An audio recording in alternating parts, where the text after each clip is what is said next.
Bos días a todos, moitísimas gracias pola súa atención. Comparezo para dar conta do contido da reunión, da octava reunión que mantivemos co presidente do goberno, comando único, cos ministros que teñen o mando neste momento en España, así como co conxunto de presidentes de comunidades autónomas. Antes, permítame que volva a dar unha información detallada da situación da epidemia que seguimos padecendo en Galicia. Neste momento hai 255 personas hospitalizadas. Nas unidades de cuidados intensivos están 36 pacientes e 2.896 ciudadanos que teñen contaxio e están diagnosticados como tales están nos seus domicilios. E temos xa un total de 565 falecidos.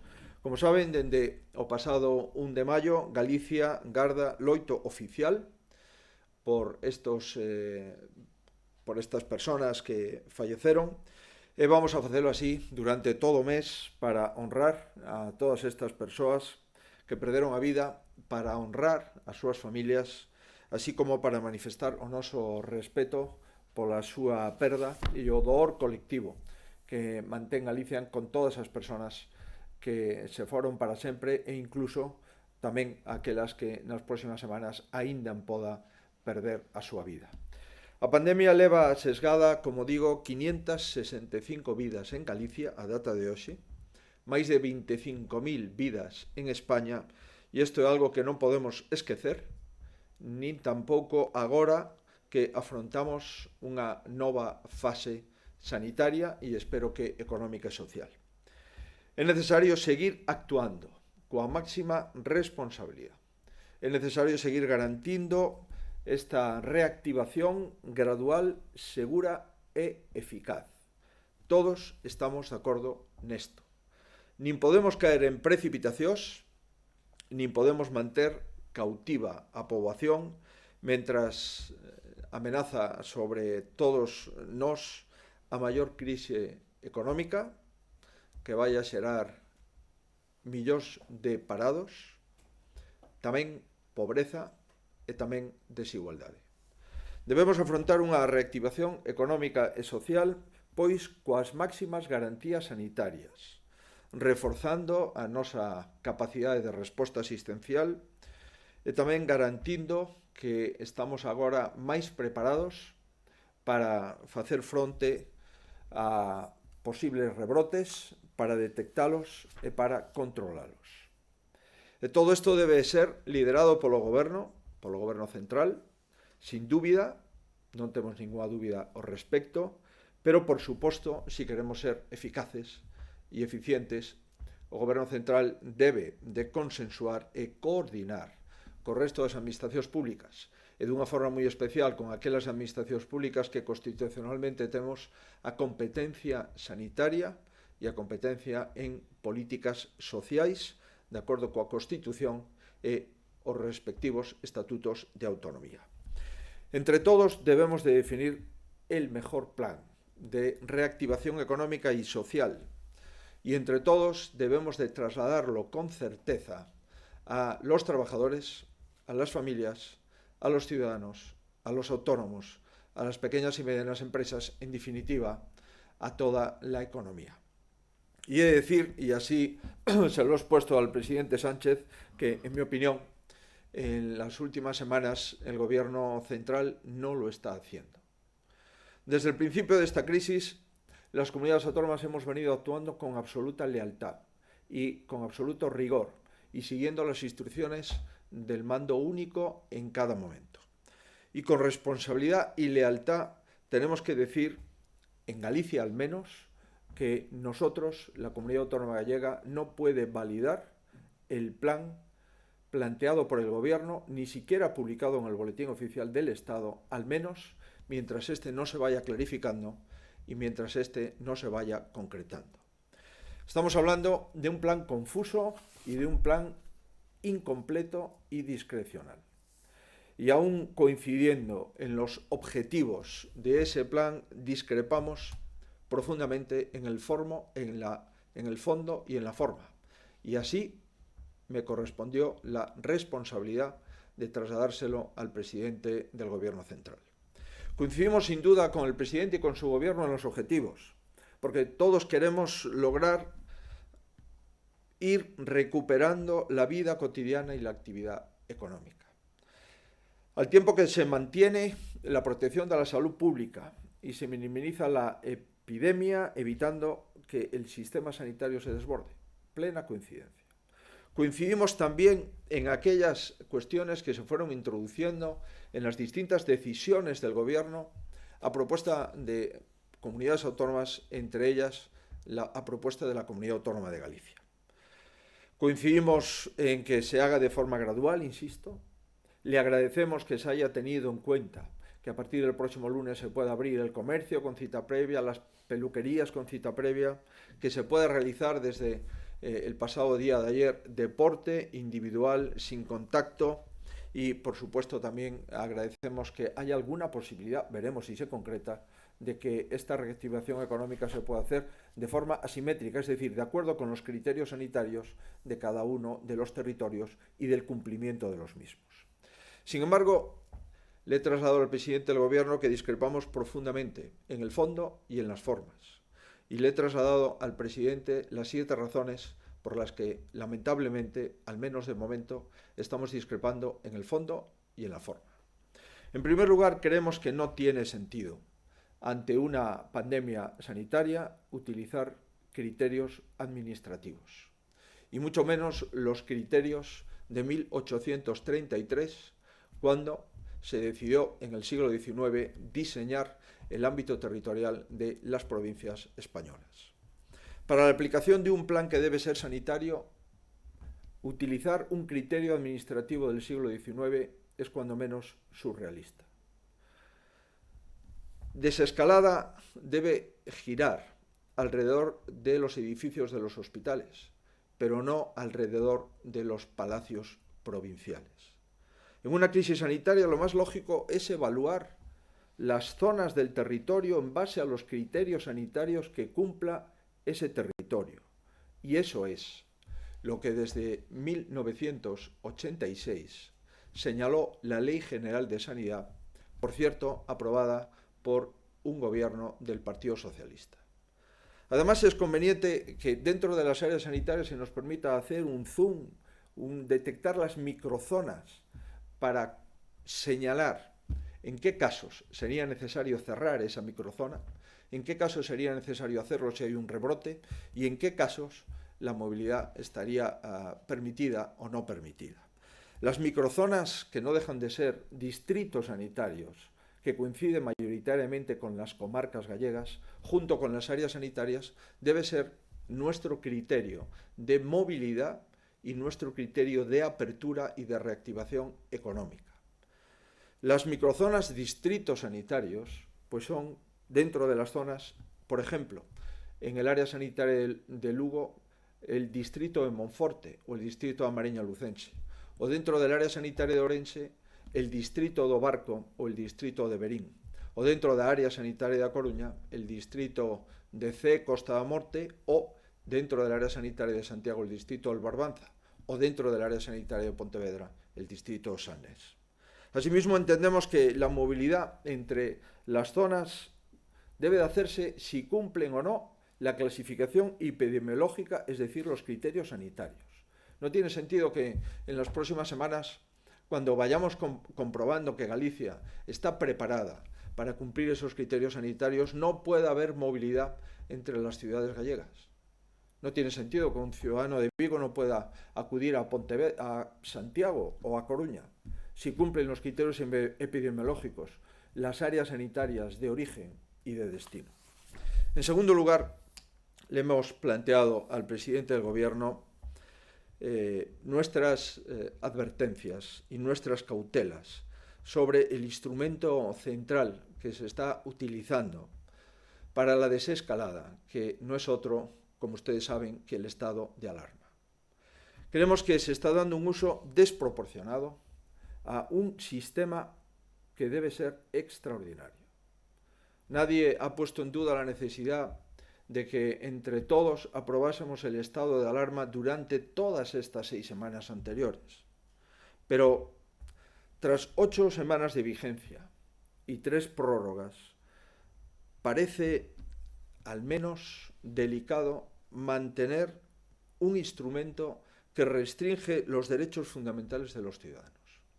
Y mantenerlo además, como el gobierno pretende, sine die, sin prefijar las fechas máximas y sin limitaciones en ese estado de alarma. La previsión más optimista del plan del gobierno, que aprobó el pasado martes, es poder llegar a la fase 3 dentro de 7 semanas. Y para eso ha confirmado que ese plazo es orientativo, que no es un plazo definitivo.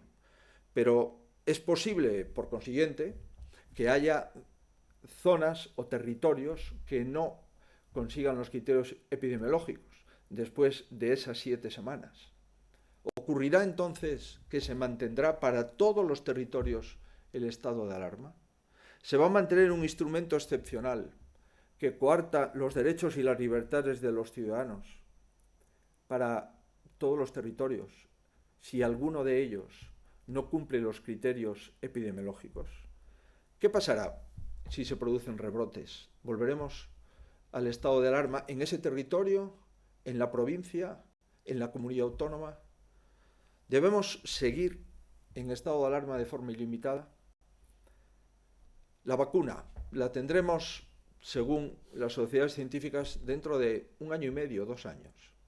¿Quiere decirse que podemos estar en un estado de alarma durante todo este tiempo? La propia Comisión Europea ha advertido que los estados de alarma que confieren poderes excepcionales a los gobiernos deberían ser reemplazados por intervenciones más específicas de los ejecutivos, de acuerdo con las constituciones de los estados.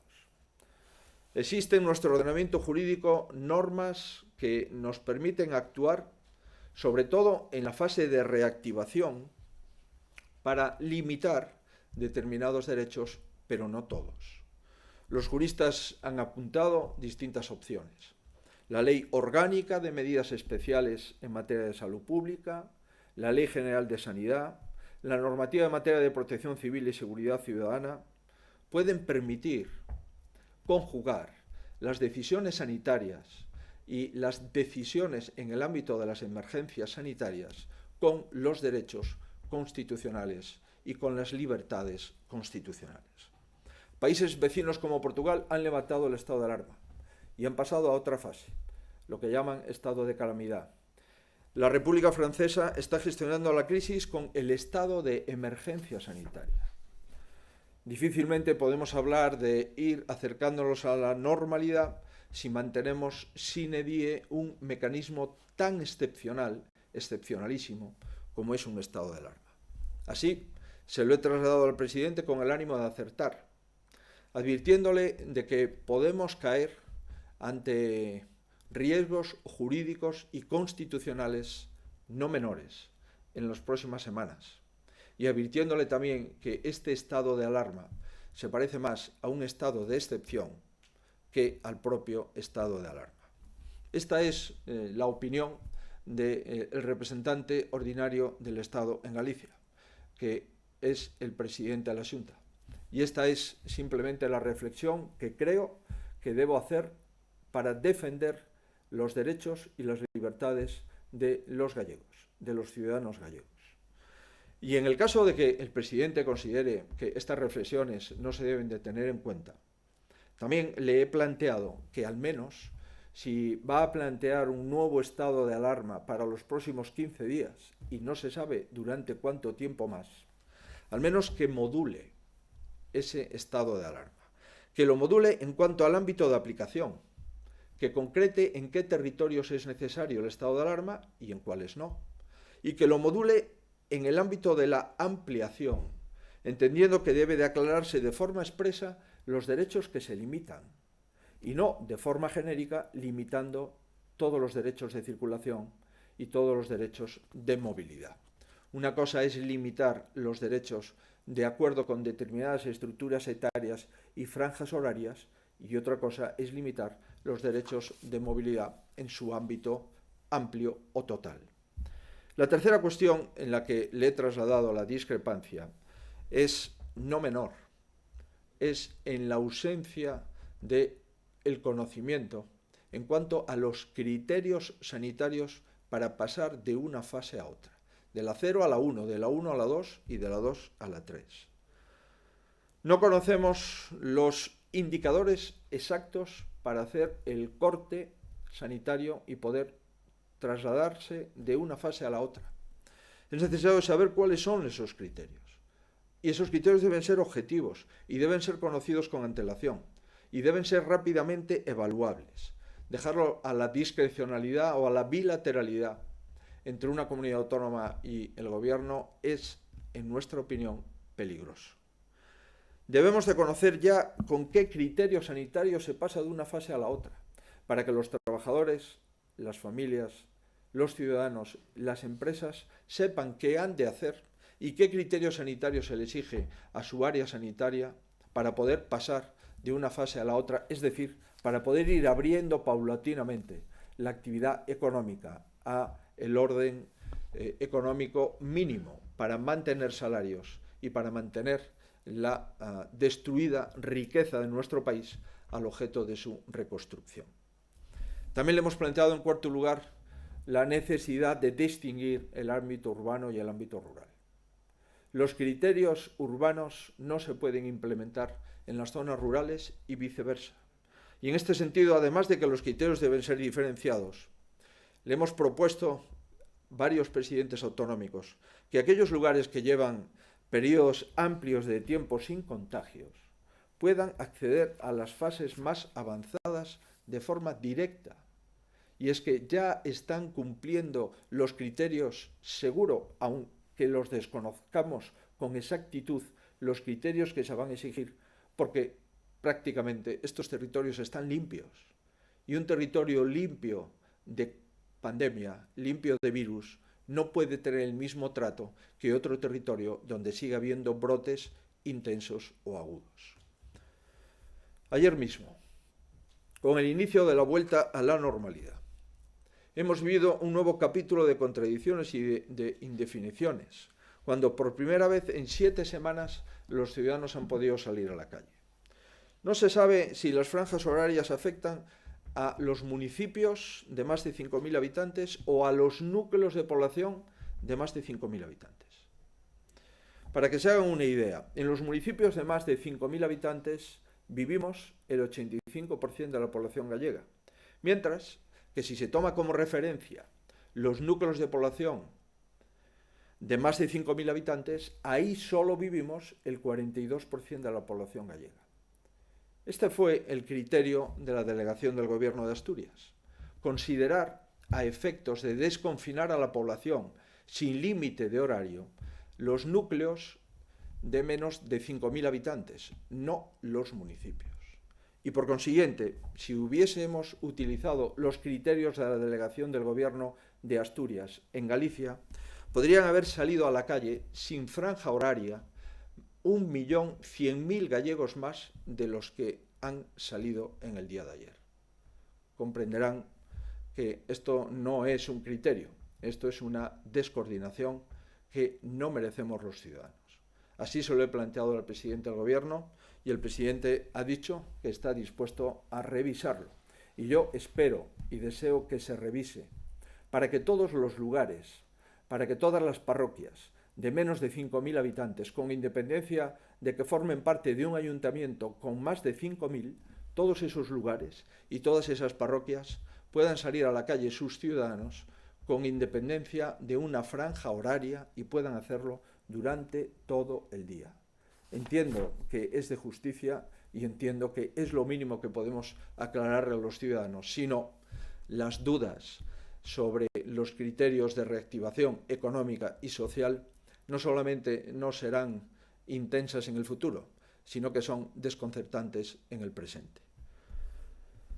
Y las últimas 3 cuestiones que le hemos planteado al presidente es que no hay protocolos por sectores. No los hay. No los conocemos. No están publicados.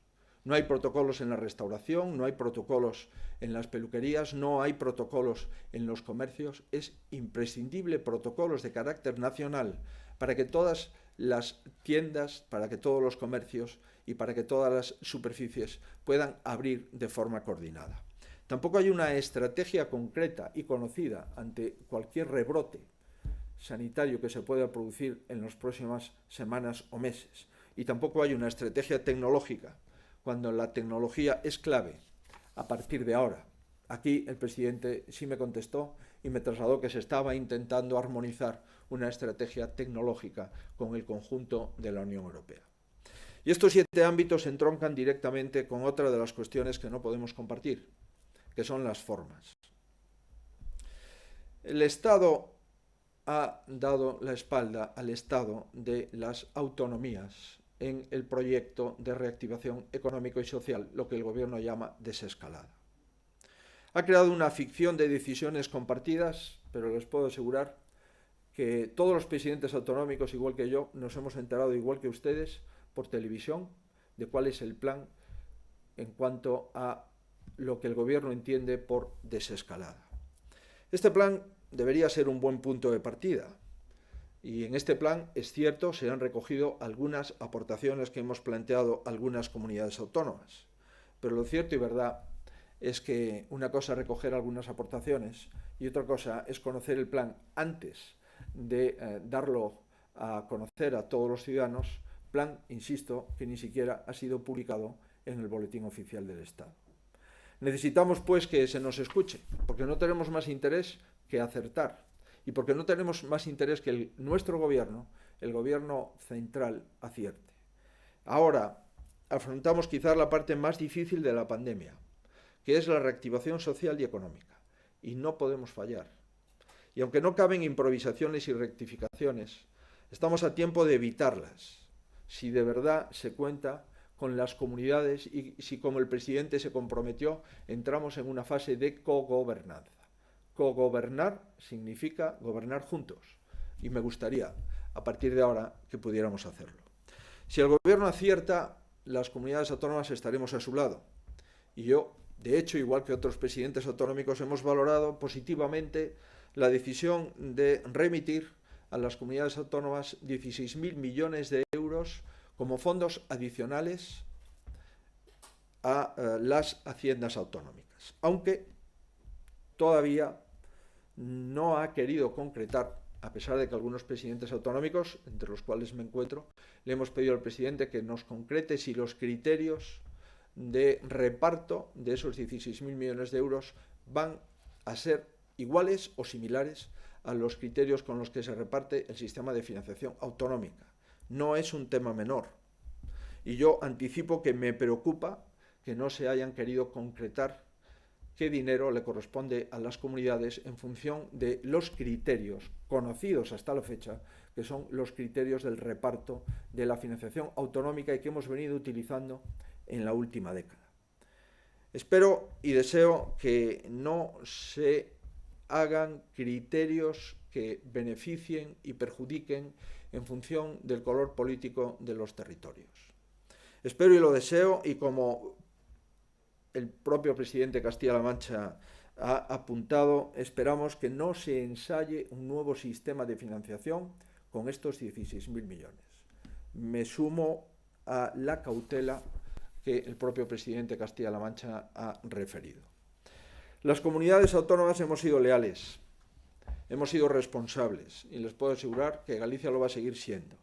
El gobierno puede contar con nosotros, porque nosotros no tenemos más objetivo que el gobierno acierte, porque si el gobierno no acierta, las familias, los trabajadores, los ciudadanos, los autónomos, las pequeñas y medianas empresas gallegas estarán en peor situación, si cabe, de la que ya están. Pero se está equivocando el camino, y ser leal es advertir cuando el camino es el equivocado. Así se lo he trasladado al presidente y creo que buena parte de los presidentes autonómicos, con mayor o menor intensidad, también lo han hecho. Esto no es una cuestión de partidos. Estamos en el momento crucial para lograr el objetivo de controlar el virus, y cualquier error nos devolvería a la casilla de salida, con las dramáticas consecuencias que esto conlleva. Y así se lo hemos trasladado al presidente, al que también he informado de que Galicia encara esta nueva fase con indicadores epidemiológicos y con capacidad del sistema sanitario que pensamos nos sitúa en una buena posición, como pude explicarles el pasado jueves. Sin embargo, finalizo e insisto, seguimos sin conocer ningún baremo y qué indicadores sanitarios tenemos que cumplir para pasar de una fase a la otra. Tampoco conocemos los datos objetivos o serológicos que determine cuándo un territorio pasa de una fase a la otra. Con lo cual, la toma de decisiones por parte del Gobierno queda a expensas de los criterios que entendemos intentarán objetivarse, pero que, sin ninguna duda, en este momento seguimos sin desconocer. Y en cuanto a los indicadores, porque las dudas son muy extensas en todos los ámbitos que pedimos, y por eso le hemos pedido que aclare a los ciudadanos. Simplemente por citar las dudas en el ámbito económico. Es necesario saber qué negocios podrán abrir en la primera fase. ¿De qué negocios estamos hablando? ¿Cuál es la superficie de cada uno de ellos? Vamos a utilizar los criterios alemanes, los criterios franceses. ¿Qué criterio tenemos en España? ¿Serán las tiendas de menos de 800 metros? ¿Serán tiendas de menos de 700? ¿O serán tiendas con una superficie desconocida? No es posible tener una previsión de apertura de las tiendas si no conocemos qué tiendas se pueden abrir. Dar a las empresas un marco definitivo y definitorio para poder planificar sus actuaciones y para poder proteger a sus plantillas. Conocer si serán necesarias mamparas en los comercios o no. Conocer si serán necesarias determinados horarios específicos para mayores o personas vulnerables. Conocer si la distancia entre mesas será de 2 metros o de 1 metro, como en Francia. Adecuar, por supuesto, la regulación de los ERTEs a la apertura gradual. Y en el ámbito personal, la gente quiere saber con certeza cuándo puede visitar a sus familiares en sus domicilios y cuándo puede visitar a sus amigos en sus casas, o si puede visitar a sus padres si viven en una provincia distinta de donde viven los hijos. Hace falta saber qué va a pasar, por ejemplo, con los campamentos infantiles en verano, o más concreción en el ámbito educativo, tanto en lo que queda de curso como en el curso que viene. Es necesario saber cuál es el plan de la Administración de Justicia para intentar reactivar en la medida de lo posible este pilar del Estado, que es la Administración de Justicia. Lamento sinceramente tener que trasladarles que esta visión poco optimista de la conferencia, pero en realidad es la visión que tenemos y que por eso le hemos pedido un cambio de actitud al Gobierno central. El presidente nos ha ofrecido cogobernar. Nosotros queremos cogobernar, pero queremos cogobernar por responsabilidad. Lo más sencillo sería no hacer nada. Seguir estrictamente las instrucciones del Gobierno central. No preocuparnos si el estado de alarma ha de durar meses o semestres. No entrar a plantear ningún criterio sanitario más que en el que cada momento señale el mando único. No preocuparnos si los protocolos en las tiendas, en los comercios, en los bares, en los restaurantes son conocidos o desconocidos. Lo más sencillo sería simplemente no molestar, pero creo que si hacemos lo más sencillo, estaremos ante la mayor crisis económica y la mayor crisis social que hayamos vivido en todas nuestras vidas. Y por eso nuestro planteamiento es pedir claridad y certeza, pedir criterios objetivables y medibles, y que se nos cuente la verdad, porque cuando se nos cuenta la verdad podemos participar en la construcción de la verdad para todos los ciudadanos y en la verdad para nuestro país. Quero finalmente finalizar chamando a responsabilidade, como sempre, de todos os cidadáns que saben que se non nos cuidamos os rebrotes estarán a orden do día e que saben perfectamente que cuidándose eles coidan os seus seres queridos e coidan a Galicia. Mais nada, moitísimas grazas.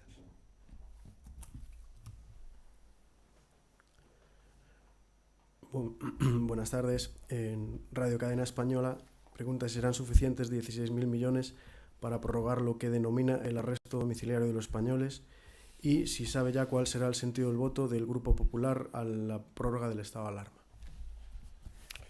Mira, nosotros hemos saludado, como no puede ser de otra forma, que por primera vez después de 7 semanas el Gobierno atendiese las propuestas de presidentes autonómicos cuando les trasladábamos que el mayor gasto, excluyendo lógicamente el impacto para la Administración General del Estado que supone el pago de los ERTES, tanto salarios como seguridad social, que es un enorme impacto de gasto público para el Gobierno central, excluyendo eso, el mayor impacto que se está teniendo es en el ámbito de la sanidad y de los servicios sociales. Hay distintos mecanismos financieros, el Banco Central Europeo, compra de deuda pública por un valor de 700.000 millones de euros, el Banco Europeo de Inversiones y también la Unión Europea, que va a reactivar un fondo de 1,5 billones de euros, de los que entendemos que a España le corresponderán al menos 150.000 millones de euros. De esos 150.000 millones de euros parece ser que hay 16.000 millones que se van a remitir a las comunidades autónomas. Nos parece que es una cifra nada despreciable. Es verdad que otros colegas consideraron que sería una cifra que hay que ampliar en futuros semanas o meses.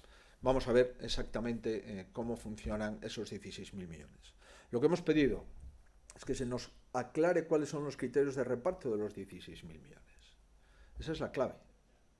Si los 16.000 millones se reparten con los criterios conocidos, entiendo que no habrá discusión. Si los 16.000 millones se van a inventar unos criterios que benefician a algunos y perjudican a otros, es evidente que entraremos en un conflicto que creo que debe ser evitado, porque los criterios de reparto de la financiación autonómica son conocidos y se vienen implementando en España desde hace una década. Sobre lo que va a hacer o no el Grupo Parlamentario Popular en el Congreso lo desconozco. Por tanto, a ellos le corresponderá tomar las decisiones que considere oportuna. Lo que sí es cierto es que nosotros planteamos que sine die un estado de alarma en base exclusivamente a los riesgos sanitarios de la pandemia nos puede llevar a estar en esta situación durante meses o semestres. Y que entendemos que la legislación sanitaria se debe de adecuar para establecer límites que garanticen las decisiones sanitarias y las restricciones de movilidad de los ciudadanos. Y en su defecto, en el caso de que no se atienda esta sugerencia, como es la Ley Orgánica de Salud Pública, o incluso modificar por un trámite de urgencia la Ley Orgánica de Salud Pública para poder dejar sin efecto el estado de alarma y activar un estado de emergencia sanitaria, que son cosas distintas. En el caso de que esto no se considere, al menos que el estado de alarma se module en territorios y se module en cuanto a los derechos afectados, y no un estado de alarma genérico y general que afecta a los derechos fundamentales de los ciudadanos, como es la movilidad y la circulación de las personas, y otros que concreta el Real Decreto de aprobación del estado de alarma, y ya van 3. A veces, que opina da ausencia dun plan B do goberno o estado de alarma e si cree que fai peligrar o ERTE como insinuou Pedro Sánchez? Unir el estado de alarma a los ERTES no es honesto. Los ERTES no tienen nada que ver con el estado de alarma. El ERTE se puede regular y se debe regular mediante las normas correspondientes de acuerdo con el marco laboral. Por lo tanto, puede haber ERTES por fuerza mayor, puede haber ERTES por condiciones económicas y organizativas de la empresa, con independencia de que haya un estado de alarma. Por lo tanto, decir que el estado de alarma se dicta para que los trabajadores puedan cobrar el 70% de sus salarios no es honesto. Eso es confundir a sabiendas y a conciencia a la gente. Eso es cambiar derechos por dinero. Y eso entiendo que no es razonable hacer esa comparación ni justificar un estado de alarma para que los trabajadores puedan cobrar un ERTE, ya sea por razones de fuerza mayor o por razones económicas u organizativas. 4 Televisión, ¿cuántos test del estudio epidemiológico gallego se han realizado ya en Galicia? ¿Cuándo empezarán las pruebas de refuerzo y de qué manera para contrastarlos? Y si estas pruebas extra que no estaban previstas pueden alterar los plazos y el protocolo del estudio. Estamos realizando el estudio epidemiológico y nuestro objetivo es finalizarlo entre el día 8 y 10. En cuanto al número de estudios que hemos hecho, yo creo que hemos sobrepasado ya los 35.000. El objetivo es llegar a 50.000, 35.000.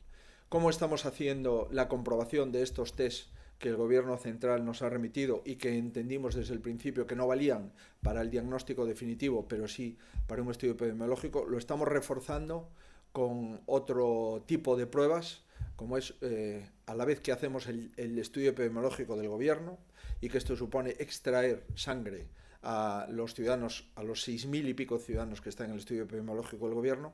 A esos 6.000 que extraemos sangre también le hacemos el test de anticuerpos completos, que es el test del estudio epidemiológico que estamos haciendo en este momento en Galicia para 50.000 ciudadanos.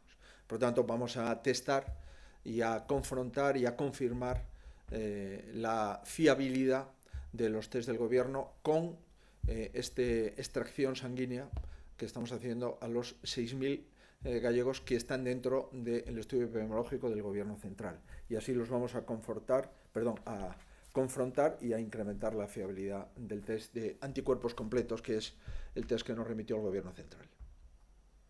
Praza Pública pregunta se prevé a Xunta facer pública unha serie estatística completa sobre a evolución do coronavirus en Galicia que evite distorsións provocadas polas mudanzas introducidas no cómputo durante a última semana. Nos temos esa serie, entendemos que a damos todos os días. O que estamos facendo, xa o dixen, o intentei explicalo, acomodándonos os distintos protocolos que se diten por parte do mando único. Se o mando único anteriormente consideraba novos contagios a todos aqueles que tiñan un test e agora se consideran novos contagios só aqueles que teñan unha PCR, pois nós teremos que comunicar ao Goberno e ao Ministerio aqueles contagios con PCR. Si os distintos protocolos do Goberno inicialmente non pedían os falecementos en residencias e despois pedían falecementos en residencias os martes e os xoves e agora piden falecementos en residencias todos os días, pois inevitablemente temos que axustar a comunicación que facemos ao Goberno central. Si anteriormente o Goberno non distinguía entre os falecementos dos maiores con test positivo ou test negativo de coronavirus, si inicialmente tiñan un test positivo e agora nos mandan distinguir que un falecemento dun maior con test negativo de coronavirus non se computa como falecemento por coronavirus, nós temos que seguir os protocolos. Por tanto, o obxectivo que temos exclusivamente é cumprir os protocolos según se vayan dictando e según se vayan notificando á comunidade autónoma.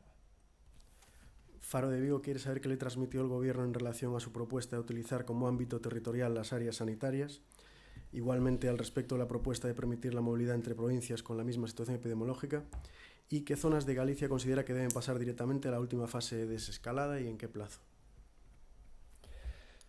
Bueno, o presidente do Goberno volveu a trasladar que a súa convicción e a convicción dos seus expertos facer isto de acordo coas provincias, límite administrativo das provincias. Pero tamén volveu a abrir a porta para que, se as comunidades autónomas damos razóns suficientes e motivadas, nas reunións bilaterais que vamos a ter co Ministerio de Sanidade se poda ter en conta as áreas sanitarias. Por lo tanto, non hai ningún compromiso máis que a posibilidade de que se teñan en conta. Houbo presidentes autonómicos, eu creo que a maioría de presidentes autonómicos que teñen máis de unha provincia, pois se plantexaron claramente en favor das áreas sanitarias. Incluso hai presidentes autonómicos que o enfocan a nivel de zona básica de saúde, que normalmente é municipio. Por tanto, non sabemos se isto se vai a ter en conta ou non se vai a ter en conta. Iremoslo vendo, supoño, a próxima semana, cando teñamos que conocer por fin cales son os criterios sanitarios e os cortes que se van a pedir a cada territorio para pasar da fase 0 a fase 1, que empezará o próximo lunes. Cales son a resposta de se pode haber mobilidade entre zonas que non pertenzan á mesma provincia? Pois dependerá se se acepta ou non se acepta o criterio da área sanitaria. Si o goberno sigue plantexando que o único criterio é o criterio administrativo da provincia, non poderá haber mobilidade entre as cidades galegas que non pertenzan á mesma provincia. Si polo contrario se acepta, unha cidade e outra cidade teñen criterios epidemiolóxicos iguais, o lóxico é que haxa mobilidade, que a plantexamento da Xunta de Galicia. Ese é o noso plantexamento, pero de momento non podemos concretar se ese plantexamento se vai aceptar ou non aceptar. Como dixen, outro día hai máis de 140 concellos que nas últimas semanas non teñen ningún contagio detectado. Por tanto, todos esos concellos están en territorios que cumplen os máximos criterios sanitarios, que non é ter ningún contagio. O obxectivo para abrir, entendo, calquer país, sería óptimo non ter ningún contagio no país. Pois ben, nestos territorios galegos, máis de 140, non hai contagios nas últimas semanas. Por consecuencia, nos parece que deberían de abrirse a fase 3.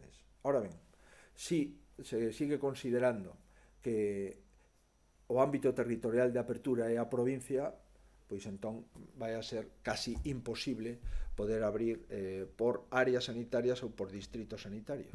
Si se utilizase o criterio da maioría das comunidades autónomas, que é un criterio sanitario, cando un distrito sanitario non tuvera contagios, o lógico sería abrilo entre sí. Si todos os distritos sanitarios que conforman a área, en toda esa área non houbera contagios, o lógico sería abrir toda a área entre os municipios que a conforman.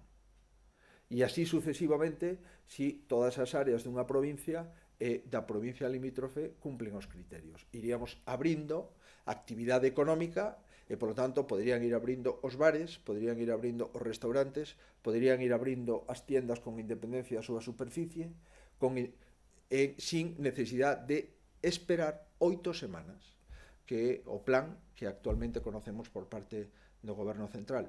Pero, en fin, o primeiro que temos que saber, espero que non lo den, a próxima semana, cales son os criterios sanitarios que temos que cumplir, porque de momento non concretan cal é o corte a partir do cual unha zona cumple ou non cumple. Unha zona se queda en fase 0 ou pode pasar a fase 1. Europa Press, ¿sabe ya la Xunta cuánto le corresponde el fondo de 16.000 millones anunciado por Sánchez y a qué los va a dedicar? Y, por otra parte, ¿por qué reclamaba al principio de la crisis sanitaria mando único y ahora que aún no se ha superado la pandemia apuesta por que las comunidades tengan mayor iniciativa en la desescalada? Perfectamente compatible el mando único en cuanto a los criterios que se han de observar para la desescalada con intentar concretar cómo y con qué criterios se hace la desescalada. Estamos en un estado de las autonomías. Si el criterio de la desescalada es un criterio básicamente sanitario, lo lógico es que los territorios que midamos sean territorios sanitarios. Si el criterio de la desescalada es un criterio sanitario, lo lógico es que las comunidades autónomas y el Gobierno central concretemos cuáles son los criterios sanitarios que se han de cumplir.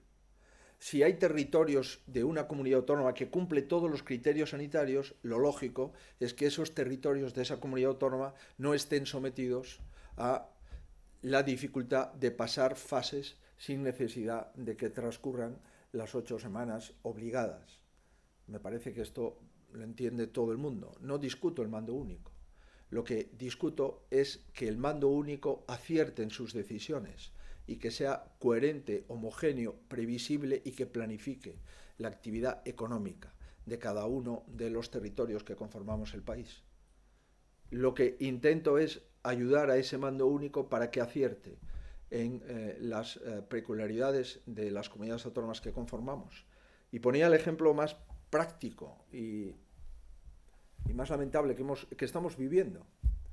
Si usted es asturiano y vive en un pueblo de menos de 5.000 habitantes, con independencia de que su ayuntamiento tenga más de 5.000, usted puede salir a la calle sin franja horaria.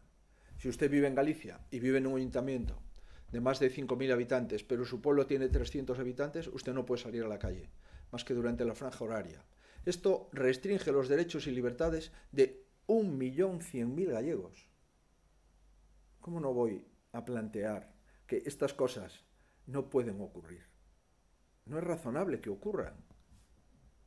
No es razonable que un asturiano que vive en un pueblo de 3.000 habitantes pueda salir sin franja horaria y que un ciudadano que vive en una parroquia de 100 habitantes, si su municipio es más de 5.000, no pueda salir. ¿Qué riesgo tiene un ciudadano que vive en una parroquia de 100 habitantes y no puede salir a la calle más que durante el tiempo que determine el gobierno? ¿Acaso tiene más riesgo que aquel que vive en un pueblo de 3.000 habitantes y que, sin embargo, por un criterio de interpretación, en Asturias sí se puede y en Galicia no se puede? Entienda que nuestro compromiso es ayudar al mando único por acertar, pero si nuestro compromiso es callar y no cuestionar ninguna norma, ya esté bien o mal hecha, entonces no estamos cumpliendo con nuestra responsabilidad. Nos convertiríamos en unos verdaderos irresponsables, por acción y por omisión. Sí, sabe el porcentaje del fondo de 16.000 millones que le toca. No, ese porcentaje pedímolo, empecé pedindo eu porque estaba na terceira parte, son o terceiro intervinte, e o pediron tamén outros presidentes autonómicos do Partido Socialista e do Partido Popular. O presidente dixo que mañá haberá unha reunión coa ministra por videoconferencia e se tratará este asunto, pero eu anticipo que me preocupa que non se deixara claro que os criterios co que se vai a repartir ese fondo son os criterios co que se reparte sempre os fondos de financiamento autonómico. Evidente que este fondo ten que ver co gasto sanitario, co gasto de reactivación económica e co gasto social, que prácticamente o gasto sanitario e o gasto social é máis de 80% total do noso presuposto. Por conseguinte, o que parece razonable é que sigan os criterios de reparto do sistema de financiamento actual e que, como decía o presidente Castela Mancha, non se ensalle un novo sistema de financiamento con estos 16.000 millóns de euros que romperían os criterios de financiamento anteriores que están sendo vixentes para todas as comunidades autónomas desde fai máis de 10 anos. Cadena COPE quiere saber cuánto más debería durar el estado de alarma a su juicio. Pero yo sigo pensando que el estado de alarma no puede durar todo el tiempo del riesgo de la pandemia. Que el estado de alarma no puede durar todas las semanas, meses, semestres que se necesiten hasta recobrar la normalidad sanitaria, y que el estado de alarma no puede durar todo el tiempo que necesitemos para sacar una vacuna. No tiene ningún sentido. Por lo tanto, entendemos que si se debe hacer alguna modificación de la Ley Orgánica de Salud Pública para que, de acuerdo con los artículos de esa ley, las autoridades, por razones sanitarias, puedan restringir la movilidad de los ciudadanos en determinados territorios, hágase, pero suspéndase el estado de alarma. Y mientras no se hace, si es que fuera necesario hacer alguna modificación de la Ley Orgánica de Salud Pública, el estado de alarma tiene que ser modulado. Modulado en cuanto a los territorios y modulado en cuanto a los derechos. No un estado de alarma urbi et orbi, indiscriminado, que coarte los derechos y las libertades sine die de los ciudadanos españoles. Nos costó mucho que esos derechos y libertades aparecieran en la Constitución, y la Constitución española tiene que desescalarse, es decir, tiene que volver a regir en el ámbito de los derechos y libertades de los ciudadanos completamente. El diario.es pregunta a qué se refería exactamente cando falou de improvisar un espacio legal para posponer las elecciones más allá de 2020. A lo mismo que se refirió el Endacari. El Endacari lo que vino a trasladar el otro día es que si el riesgo de rebrote en otoño y en invierno es un riesgo más serio o más previsible, pudiera dar lugar a que en el mes de octubre estuviésemos con un rebrote sanitario, estuviésemos en estado de alarma y que no se aconsejasen por razones sanitarias celebrar las elecciones. Y así pudiésemos estar durante el rebrote de otoño e invierno, que además se cruzaría con la gripe, con el virus de la gripe, y eso daría lugar, sin ninguna duda, a una intensidad en las enfermedades respiratorias y en un riesgo sanitario superior. Por Por lo tanto, no tengo ningún interés en que la legislatura vaya más allá de su finalización por la ejecución de los 4 años de mandato. Lo que estamos simplemente es diciendo que o buscamos algunas fórmulas más ciertas o, dicho de otra forma, menos inciertas, o si no, lógicamente estamos en un abismo de legislatura y en un abismo legal que debemos de prever y que debemos de desentrañar. La voz de Galicia cree que tomar como referencia a la provincia en vez de las áreas sanitarias puede generar alguna distorsión en Galicia a la hora de ir superando fases. Y recuerda que el juez sugirió que a lo sumo podría haber algunos distritos en Galicia con algún problema. ¿A cuáles se refiere? Bueno, a miña opinión, a din antes, penso que a provincia non ten nada que ver con a pandemia, e que o virus, como dice o presidente, pois non discute territorios, non? O virus non cruza un río ou deixa de cruzalo en función dunha provincia, ou o virus non cruza unha ponte en función de que este dunha provincia ou noutra provincia. Por conseguinte, o lóxico é que haxa unidades homoxéneas sanitarias e que as áreas sanitarias sexan os territorios normais, pero non o digo eu, é que o dicen os que xestionamos a sanidade en España. Se parece que hai alguén que non se deu conta que os pacientes non os xestiona o Ministerio de Sanidade. Os pacientes os xestionan os servicios de saúde das comunidades autónomas. O Ministerio de Sanidade xestionaba os pacientes cando non tiñan transferidas as competencias sanitarias. Pero agora o Ministerio de Sanidade ten 2 hospitales, o Hospital de Ceuta e o Hospital de Melilla. Entenderemos, pois, que o lóxico é que o Ministerio considere os territorios oportunos en Ceuta e Melilla e que deixe, desde o punto de vista sanitario, que as comunidades tomamos a decisión de vincular o territorio sanitario co territorio da pandemia. En relación con que distritos sanitarios poderían estar nunha situación máis comprometida para abrir fases, pois cando teñamos os criterios definitivos de corte, os podemos anunciar. Por eso decía que é tan importante coñecer os criterios de corte. Por iso é fundamental para poder planificar. As empresas que están nesa zona teñen que saber se van a pasar de unha fase a outra fase. Pero é o lóxico. Hai cantidad de xente, cantidad de traballadores, cantidad de organizacións, de autónomos que nos preguntan de forma continuada e constante cando poden pasar de fase, que criterios hai que cumprir e que protocolos no seu negocio teñen que implementar. No día de onte tivemos unha videoconferencia co sector do turismo.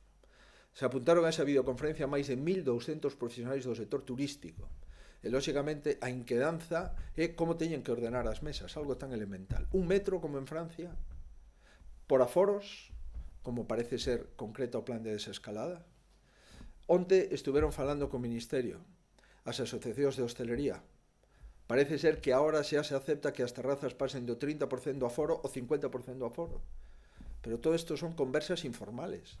Pero a xente ten que prever, porque en función de como poda abrir o seu bar, o seu restaurante, a súa cafetería, pode ou non darlle traballo a toda a plantilla, a unha cuarta parte da plantilla, a unha 10ª parte da plantilla, ou pode simplemente decidir que non pode abrir porque abriría a pérdidas. Por tanto, é tan importante isto. Non un tema secundario, é un tema prioritario. Que podo entender que isto despois pode cambiar en función da situación sanitaria ou dun rebrote que se produza, sin duda. Pero se non planificamos, o único que estamos facendo é improvisar. E onte, os criterios de salir á rúa en Galicia e en Asturias son criterios que falan por sí solos. 1.100.000 galegos, si foran asturianos, poderían salir sin límite de horario. E como son galegos, solamente poden salir durante as franxas horarias que establece o Goberno Central. Eso comprenderemos que non podemos aceptalo. Galicia Confidencial refírese a que critica o plan de desescalada do Goberno Central, como Pablo Casado, e pregunta se ten vostede un plan de desescalada específico para Galicia e se o ten, como sería, cantas fases e a que sectores afectaría por fases. Por suposto que temos propostas sobre o plan de desescalada, propostas que moitas delas se remitiron ao Goberno Central. Por suposto que non coñecíamos que o pasado martes, este martes desta semana, se iba a aprobar o plan. E por suposto que ese plan non o coñecimos a través de televisión. Por Por tanto, si superamos con anterioridade cal é o plazo para aprobar un plan e previamente poder facer propostas a este plan, teríamos, lóxicamente, un plan compartido e cogobernado por parte das comunidades autónomas. Si un plan o puderamos utilizar en Galicia de forma autónoma, é dicir, con plenos poderes do presidente da comunidade autónoma, deberíamos, e por suposto, presentaríamos o plan de desescalada. Si, polo contrario, os presidentes das comunidades autónomas nos enteramos por televisión do plan de desescalada que se vai a aplicar na nosa comunidade autónoma, comprenderá que non deixa de ser un exercicio teórico do que hai que facer. Pero, en todo caso, tanto o Comité Clínico como o Comité de Expertos como o Goberno da Xunta de Galicia sí ten as súas propostas desde o punto de vista de desescalada. Acabo de concretalas. Territorios, distritos ou comarcas sanitarias. Territorio maior, área sanitaria, posibilidade de mobilidade entre todas as áreas que cumplen os mismos criterios epidemiolóxicos, posibilidade de apertura, pasando de fase 1 a fase 3 directamente aqueles territorios que durante os últimos 14 días manteñen criterios epidemiolóxicos aptos, protocolos para cada unha das actuacións e sectores económicos. O propio Conselleiro de Economía, nunha reunión na que participei fai uns días, creo que foi o pasado xoves, co comercio en Galicia, lle facilitamos o protocolo que propón a Xunta de Galicia, dado que descoñecen, porque aínda non está publicado o protocolo do Goberno Central. Plantexamos un protocolo para os comercios, que teñen que abrir con cita previa, e un protocolo para as perruquerías, que tampouco tiñan, e os facilitamos o pasado xoves. Si tuviéramos autonomía para facer o plan de desescalada, Galicia tería un plan de desescalada falado cos sectores e publicado no Diario Oficial de Galicia, para que nadie empece a pensar ou a discutir si ese plan é plan definitivo ou non, toda vez que un acordo do Consello de Ministros sin telo publicado no Boletín Oficial do Estado. El país teme que la prolongación del estado de alarma no le permita celebrar las elecciones en septiembre y haya que buscar una fórmula legal para prorrogar la legislatura más allá de los 4 años. Creo que sería la peor solución el prorrogar la legislatura más allá de los 4 años, la peor. Primero, porque nunca se ha hecho. Segundo, porque no hay ordenamiento jurídico al efecto.